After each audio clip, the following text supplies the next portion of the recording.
SMGs may possibly be the most broken weapon category right now in Borderlands 4, with so many absolutely busted examples that literally don't even require much setup to actually face melt almost any boss in the game. Which is why in today's video, I actually went ahead and pretty much tested the worst and the best examples we have right now. Keep in mind that all of these tests have been done on Ultimate Vault Hunter mode rank 5, which means some of the ones that were actually stronger in the leveling stage or even in some of the lower ranks may not retain some of that power in the highest of the difficulties. That being said, it's unfortunate I have to start the ranking with the worst possible one, which right now, at least personally, I think it has to go to Prince Harming that comes in dead last.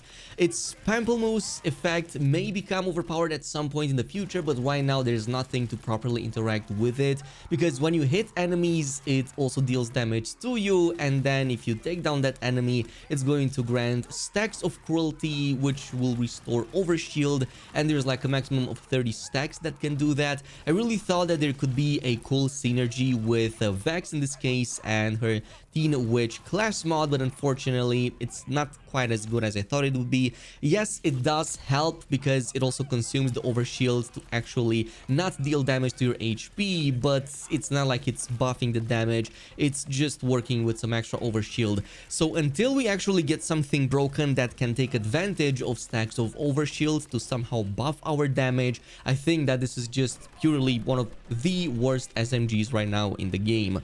You, by the way, get this from Pango Bango, which is a drill site right here in Lopside if you want to get it. And not far after this, we have the Onslaught, which is going to be a Vladov weapon, so this is actually going to be better. It does have a really good rate of fire, can drop between like 15 and can get close to like 19 to 20. Not the fastest, but it has the keep it coming. There's a 30% chance that every projectile fired will deal extra damage and not consume ammo, which works really great with a Vladov enhancement that also provides extra projectiles if you go with that. It's just that the projectile speed is not the biggest, which kind of affects the DPS. Enemies tend to move pretty much a lot, and they can also dodge out of the way, which means losing out on quite a lot of DPS because of it. And you also need to be close to the target, so if you purely want high rate of fire, in this case Vladov SMGs, there are much better options even in the epics category. You can get this from Idolator Soul if you want to farm for it. Also, another one that felt a bit disappointing given how strong it used to be in the past is the Hellfire. It's now a Ripper weapon for one, so it's not like we have dual manufacturer in Borderlands 4, which kind of sucks because Ripper playstyle is not that great, but otherwise it functions similarly like in the past. It has a lot of incendiary damage over time, so you can stack up that really nicely. You can probably melt most of the enemies with it, but probably not gonna be a boss melter, at least not at this stage with some of the builds we're going with. But overall, I think it also lost a little bit in rate of fire compared to some of the previous Borderlands games. Even 3 version was actually much stronger than this, so I think it could have probably benefited a lot more if it was a melee one, for example. But otherwise, you get it from the Skypanner Crash, which is one of the main story bosses right here on the side of the map. Anyway, let's keep on going, and the next one is going to be the Dark Beast. It's not that this became any worse or anything, it's just that it was much better in the leveling stage and at lower UVH ranks, simply because, especially its parlay effect, it's not like it scales up or anything. So yes, your projectiles will pierce enemies and they have a chance, a 5% chance, to also cause an explosion that deal more damage, but that damage explosion isn't really that high, so at higher HP values, it kind of diminishes in value itself. But otherwise, it was a pretty solid choice up until that point. It oftentimes drops with Jacob's part, so it's good at ricocheting as well. It's not bad or anything, but there are better options. Plus, it's not like corrosive is the best element you want to bring in the end game. Yes, technically it's very strong against armor, but not the greatest against literally everything else, so I think that contributes to some of that fall off a little bit. I think it can spawn with other elements too, like one of mine here has some extra cryo efficiency, so possibly if you get one of those options, they may become much better. But otherwise, other SMGs that come in around the same time pretty much outclass it at this stage. You can still, by the way, get it if you want to right here from the Quake Thresher, which is one of the first auger mines you can go ahead and complete in the starting region. Next, we have Burt's Bees, and this is actually by default a pretty decent weapon to have. Hive Mind actually makes your projectiles home onto target. It can often drop with Jacob's license parts, so it can also ricochet to target. Its rate of fire is not too bad, decent magazine, and overall it's pretty good, especially at mobbing. It's probably by default not going to melt bosses or anything.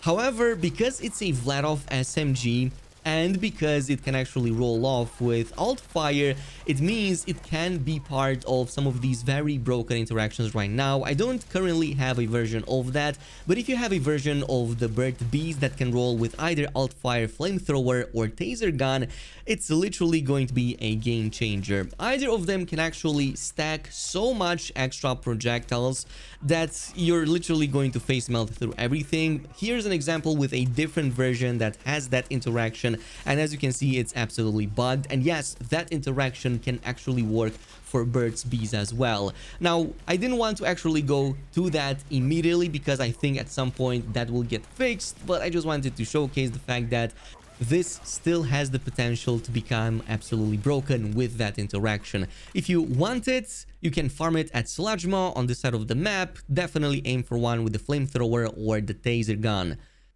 Now, moving on, next we have the Looty Mad Lad, and here again I'm just comparing the default version of the weapon, excluding any like bugged interactions or anything. So thing about this is that it is a daedalus weapon. It has the, well, homemade ingenuity, which makes it overheat quickly but also cools down quickly, and it's always going to drop with a COV magazine, so it's going to have an unlimited size, but it's going to heat up and eventually break. But essentially what makes this pretty good is its really high rate of fire. By default, one of the highest rate of fire SMGs at 22 in this case, but I think it can go a little bit higher than that. So what this means, with the high rate of fire, you can definitely take down enemies in a quick manner. It is definitely going to compensate for any lower typical DPS compared to some of its counterparts. So if you're purely looking for non-bugged interactions, you can farm for it at Mimikron here, which is one of the order bunkers you can grab on this side of the map.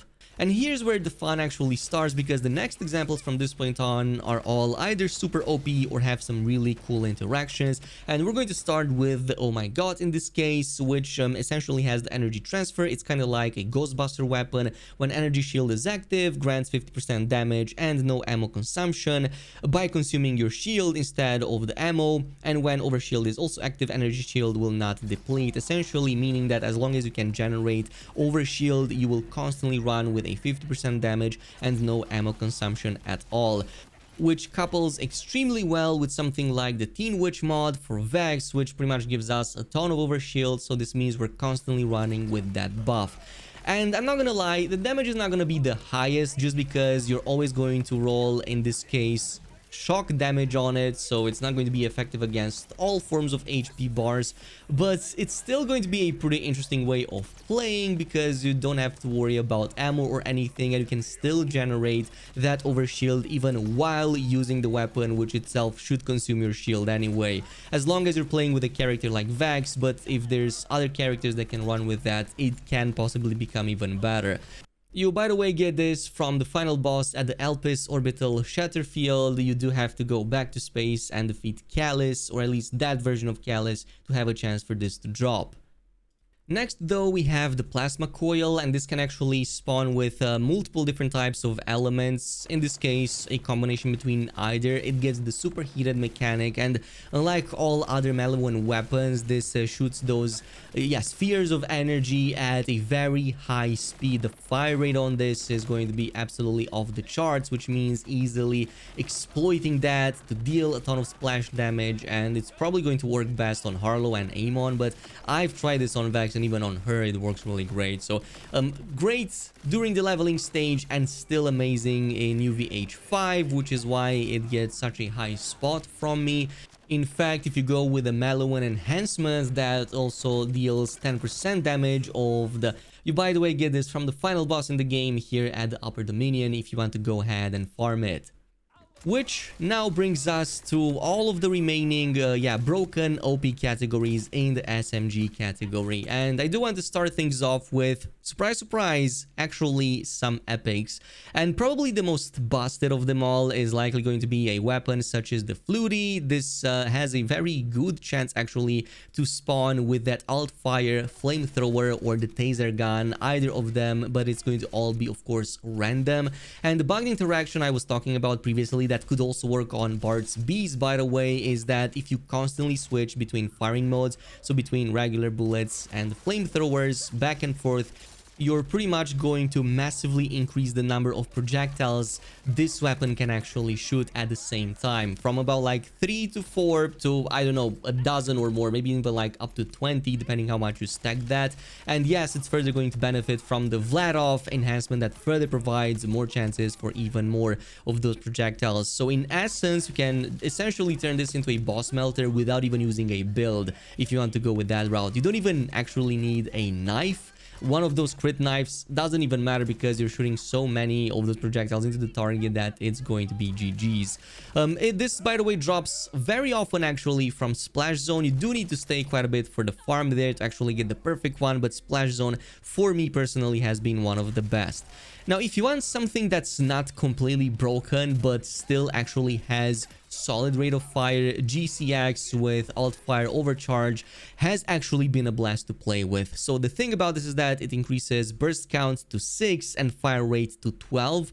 If I were to pick a weapon that's guaranteed not going to get nerfed or doesn't have a bugged interaction, this is one of them, and that alt rate of fire is actually really good. And Daedalus also has a pretty strong enhancement via the accumulator, which is further providing another 50% fire rate very well. It's going to reset only on reloads, meaning that even in between fights, if you don't reload, it's going to actually still be present. And if you go with the backup plan in this case, you're not going to have to reload, it's just going to regenerate your ammo, so you pretty much stick with the reload stacks anyway. There is another alternative to this actually that works for Vladov as well, and that's going to be, in this case, the extra barrel. It's especially going to drop on SMGs like the Buri, so yeah, pretty much enables a secondary barrel, increasing fire rate by 75%. So yeah, the rate of fire on that is actually so high, and you're just throwing so many projectiles that it works really great on pretty much any build out there, assuming that you have enough regeneration on the ammo to actually keep it going.